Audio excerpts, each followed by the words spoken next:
I remember Bobby Elliott that year, he wouldn't even come out for the pre-game warm-up some games. He would be inside resting. An early season loss to rival Iowa State sets a bad tone. Members of the 1998 Hawkeyes provide different answers when asked which loss that year was the most devastating. Iowa trounced Central Michigan as expected, 38-0, in the opener. Then Iowa State came to Kinnick Stadium and pulled off a sobering 27-9 upset, snapping a string of 15 consecutive Hawkeye wins in the rivalry. That was a really bad day, says Reiners, who was battling a knee injury he suffered in the Central Michigan game. It was the first time we ever got manhandled. By photo from 1998, Iowa quarterback as Kyle McCann is sacked by Minnesota defensive lineman John Michaels in the Hawkeyes' final game of the season, which was also the last game Hayden Fry coached for the Hawkeyes. Photo, register file photo. The loss was so shocking that Fry decided to reverse course with heralded freshman linebacker Aaron Campman. He pulled the red shirt off of Campman and hustled him onto the field for the duration of the season. "We were looking for ways to get better and get wins," Campman says. "Coach Elliott blitzed me all the time. I ended up having 6 sacks." The Hawkeyes split their next 4 games, falling at Arizona and at home to Michigan, both ranked teams. They won handily at Illinois and squeaked out a 26-24 home win over Northwestern in Reiner's finest performance. That was the last of Fry's 143 victories at Iowa, a record he now shares with his successor, Kirk Ferentz. The Hawkeyes fell 14-7 at Indiana, a game they felt they controlled. They were not competitive again that season. Wisconsin shut them out in Kinnick the next week. Then came a visit to Purdue, led by quarterback Drew Brees. "Brees just shredded us. He ripped us apart," Long says of that 36-14 loss. "I think that was the downfall that year. The game was played on Halloween." Bowen remembers a flight home that was anything but festive. "That was a game when I said, we can play better football than that. I know we can," Bowen says. "We weren't ready to play with the elite players. That game sticks out to me." By photo from 1998, Michigan's Ty Streets catches a touchdown pass in front of Iowa defensive back Matt Bowen. Photo, register file photo. Losses to Ohio State and Minnesota concluded the miserable season. It would have been quickly forgotten if not for what followed. Campman had started to get an inkling that all was not right with his head coach. Toward the end of the season, the Daily Iowan, the student newspaper, had a picture of Coach Fry walking up the stairs of the old football complex. His back was turned to the camera, and he just looked tired. "And I remember looking at that picture and being like, wow. Changes are coming," Campman says. Fry's big announcement, bowing out after a losing year is hard. Fry announced his retirement November 22. There was a ceremony at Carver Hawkeye Arena. His players say they were shocked by the sudden finality of things. It was no surprise to Long, who was a star quarterback for Fry's Hawkeyes in the 1980s. "A lot of people hang on, right? He just realized he couldn't do it anymore. He may have tried to come back for one more year and say, I don't want to go out like this," Long says. To his credit, he didn't do that. He bowed out, and bowing out after a losing year is hard. That's the last taste of it. It never ends like you want it to end. The 1998s happen more often than not. How many coaches actually go out on top? It's very few, maybe 10%, are smart enough to do that. Most of them go out on the bottom. By photo from 1998, Iowa quarterback Scott Mullen was among a throng of Hawkeyes players who attended Hayden Fry's retirement press conference November 23, 1998. Photo, register file photo. Iowa hadn't had a winning season in 18 years when Fry arrived in 1979. He won 3 Big Ten Conference championships, 6 bowl games, and was inducted into the College Football Hall of Fame in 2003. His legacy is as sturdy as the bronze statue of him that now greets visitors in Coralville. A losing final season certainly doesn't change that. In the minds of his former players or his legion of fans, he's an iconic figure in college football. And for me to tell people I played for Hayden Fry, it makes me smile, Bowen says. I know it's not a cool answer, but it just does. Because I think he's one of the greatest ever. Fry, now 89, retired to his native Texas. He is honored every year on the eve of the Hawkeyes season opener at Fry Fest. He was last in town in 2016 and will be unable to make it to Saturday's game against Northern Illinois, when Ferentz will get his first shot at eclipsing Fry's victory mark. Why they loved Fry: he was the father figure of the team. Fry's former players would certainly love to see him. Those reunions, increasingly rare, are full of high spirits.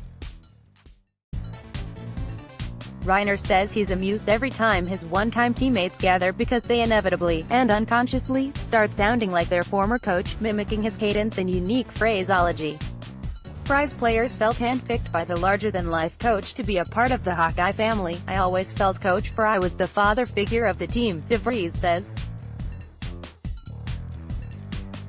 He would provide humor and direction when needed. By photo from 1998, Iowa Hawkeyes football coach Hayden Fry gets emotional November 23, 1998 in Iowa City as he tells reporters that he was retiring. Photo, register file photo. LeVar Woods recalls growing up in Northwest Iowa watching Fry commanding the Hawkeye sideline in get-ups that included dark glasses and white pants and an assortment of hats.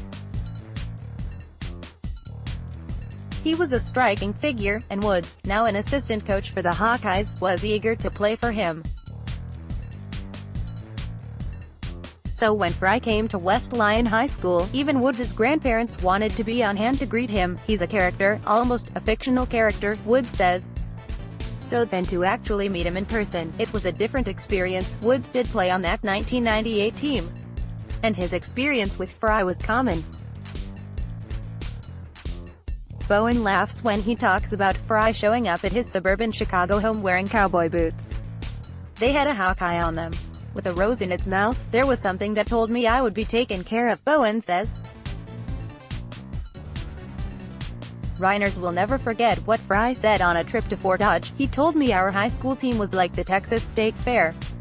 I think we ran the ball once. We had 6 wideouts. We were getting after it, he says. Reiners was sold.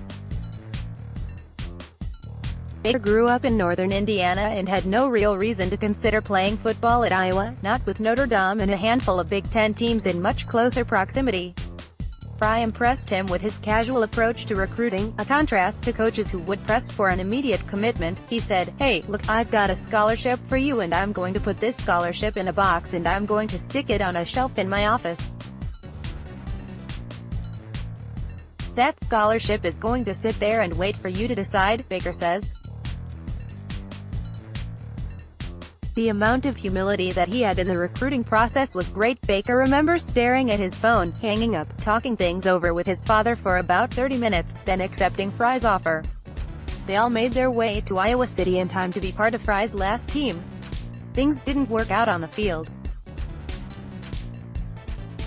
but the experience only made the players closer. That team had a unique sense of family, Campman says. Toward the end, you were faced with fight or flight. You just had to come together. The hard lesson of 1998 that made me a stronger person. They carry the lessons learned from 1998 to this day. There wasn't an ounce of fold in anybody, which is kind of cool. We probably didn't look great on paper. No guy looked at it that way, says Baker, who got plenty of opportunities to punt that year and later played in the NFL, like most people interviewed for this story. I remember guys just played and they played and they played. And it sucked on Sunday and Monday, but you turned the page and got ready for the next one. I'm pretty sure that those are the types of things that served those guys a lot in later years. Reiners still lives in the Iowa City area, where he spends his spare time coaching his 12-year-old daughter's softball team.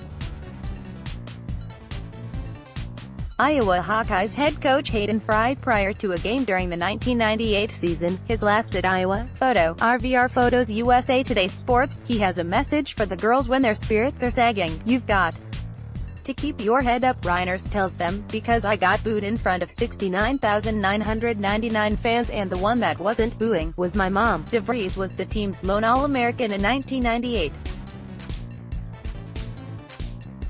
He went on to a 10-year career with the Detroit Lions before returning to Iowa, where he coaches the Clear Lake High School football team. His son, Jalen, is the star quarterback. I always took the responsibility for the losses, he says of 1998. I was always the one trying to look at what I could do better first and not place blame on others, and I think that made me a stronger player, a stronger person. DeVries pauses. It turns out that I had to do a lot of that in my career. Epilogue, a cherished ACT of kindness from the old coach. Every former Fry player has a favorite story about the coach. Many of them center around his amazing ability to summon personal details about the person he is speaking to. For Campman, it's the way Fry always remembers the names of his parents, mentioning them every time they talk. I didn't sense it was contrived, Campman says. I think he just understood that when you care about a player, he'll respond to you. Bowens was startled one day when he was leaving the Hawkeyes weight room during a game week. Fry stopped him with a puzzled look. Matt, do they still have those street signs in Glen Ellen? Fry asked, referring to the quaint posts that bear the names of the streets in his hometown. It was his way of reminding you that he's thinking of you. And I thought it was the coolest thing ever, Bowen says. I mean, how many times has Hayden Fry been in Glen Ellen, Illinois? But Baker has a story that can top them all. In 1999, his sister, Catherine, was diagnosed with a brain tumor. This was a year after Fry's retirement, and he certainly had his hands full with his own health problems. But Fry sent Catherine a handwritten letter of encouragement. It's become a cherished possession. She survived the tumor.